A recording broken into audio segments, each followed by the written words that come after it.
दियाचे पप्पा म्हणाले की बिरदेव जन्म काय येत आहे तर मंदिर खूप भारी सजवलेत आणि त्यांच्या तोंडून एवढं ऐकताच आम्ही मायलेकीना 2 मिनिटात तयार झालो होतो पाहायला जाण्यासाठी. आणि खरंच मंदिर इतकं सुंदर सजवलेत ना, बघता क्षणी वाटत होतं की बघतच राहावं. आणि बाहेरून पूर्ण मंदिराला ना लाइटिंग केलेत. आणि इकडे पाळणं सुद्धा बघा किती छान रीतीने सजवलेत. मंदिरात जाऊन दर्शन तीन घेऊन बाहेर येताच नुकतीच आरती झाली होती तर आम्हाला प्रसादही मिळाला. पण आमच्या दियाला ना चिरमुरे खूप आवडतात तर ती माझं सुद्धा मागून घेतली. थोडा वेळ बसलो मंदिरात आणि इतकी गर्दी असून मनाला एवढं शांत वाटत होतं ना, म्हणून तर आम्ही सारखं मंदिरात जात असतो. जिथे देवाचं स्थान असतं तिथं सगळी टेन्शन काही वेळ का असेना आपल्यापासून दूर होतात. आणि तेवढ्यात ना दियाला तिची फ्रेंड पण भेटली होती. इथं ना विठ्ठल बिरदेव महात्म्य ग्रंथाची पूजा सुद्धा मांडले तर तिथं सुद्धा जाऊन नमस्कार करून आलो.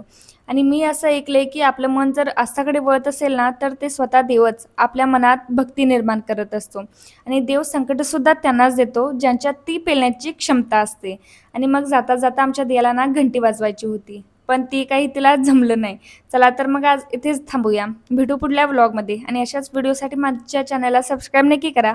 तोपर्यंत बाय बाय.